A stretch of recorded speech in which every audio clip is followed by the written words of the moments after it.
శ్రీమాత్రే నమః. మిత్రులందరికీ శుభోదయం. ఈరోజు శ్రీ క్రోధనామ సంవత్సర చైత్ర శుద్ధ ఏకాదశి ద్వాదశి శనివారం. ఈరోజు ఏప్రిల్ 20, 2024 తేదీ శనివారం.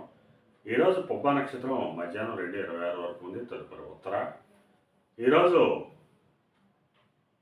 దుర్ముహూర్తం ఉదయం 7:24 వరకు ఉంది. వర్జ్యం రాత్రి 10:26 అయితే 12 వరకు కూడా వర్జ్యం ఇవ్వడం జరిగింది. ఈరోజు పంచాంగరీత్యా ఈ రకమైనటువంటి పద్ధతులు గోచరిస్తున్నాయి. అలాగే ఈరోజు నక్షత్రాలు అయినటువంటి పుబ్బ, ఉత్తర నక్షత్రాలు ఎవరికి తారాబలం కలుగుతుందో మనం పరిశీలించినట్లయితే రోహిణి, హస్త, శ్రవణం ఈ నక్షత్రాల్లో జన్మించినటువంటి మన మిత్రులందరికీ కూడా ఈరోజు నక్షత్రాలు అయినటువంటి పుబ్బ, ఉత్తర నక్షత్రాలు అనుకూలంగా ఉంటాయి. అందువల్ల ఇప్పుడు చెప్పుకున్నటువంటి నక్షత్ర జాతకులందరికీ ఈరోజు శుభకరంగా ఉండే అవకాశం ఉంది.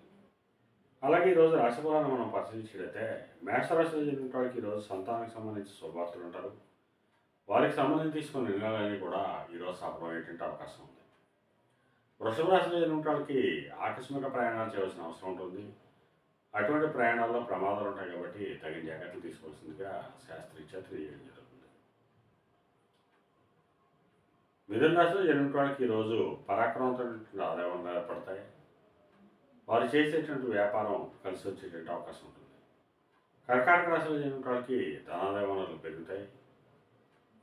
నూతన వ్యాపార భాగస్వామ్య ఒప్పందాలు కలిసి వచ్చేటువంటి అవకాశం ఉంటుంది. సింహరాశిలో జరిగిన వాళ్ళకి కొద్దిపాటి కార్యజయం కలుగుతుంది. ఆరోగ్యం చేకూరుతుంది.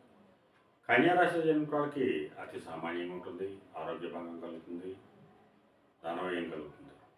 తులారాశిలో జరిగిన వాళ్ళకి ధనోదయం పెరుగుతుంది. ఆరోగ్యం చేకూరుతుంది. ఆదాయ వనరులు పెరుగుతాయి. వృశ్చిక రాశిలో జరిగిన వాళ్ళకి ఉద్యోగస్తులకి ప్రమోషన్ కానీ ఇంక్రిమెంట్లు కానీ పెరిగేటువంటి అవకాశం ఉంటుంది. నిరుద్యోగులకి ఉద్యోగ అవకాశాలు పెరిగేటువంటి అవకాశం ఉంటుంది. ధనురాశిలో జరిగిన వాళ్ళకి ఈరోజు పితృరాజధానికి సంబంధించి శుభవార్తలు వింటారు.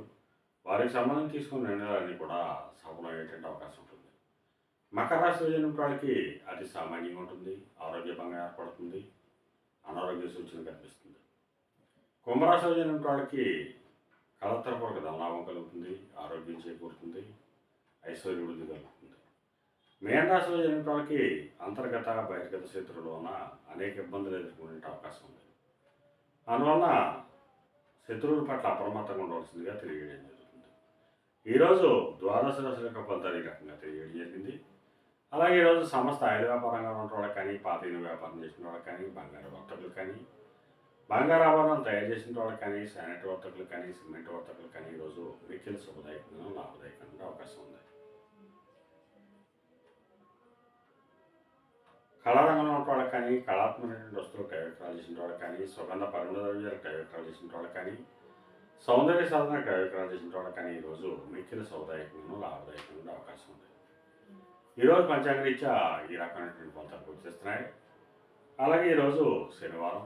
అందువల్ల ఆ పరమేశ్వరుని ఆవు పాలతో అభిషేకించినట్టయితే సర్వశుభాలు కలుగుతాయని చెప్పి శాస్త్రీరీత్యా తెలియజేయడం జరుగుతుంది. అలాగే ఈరోజు అదృష్ట సంఖ్యలుగా 1, 2, 3, 9 తెలియజేయడం జరుగుతుంది. ఈ అదృష్ట సంఖ్యలు కలిగిన మన మిత్రులందరికీ కూడా ఈరోజు అంతా శుభకరంగా ఉండే అవకాశం ఉంది. అలాగే మళ్ళా రేపు శుభోదయం కార్యక్రమంలో మనం కలుసుకుందాం.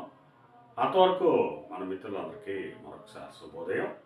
ఇట్లో మీ పెద్దబాబు సిద్ధాంతి గొల్లమాంక.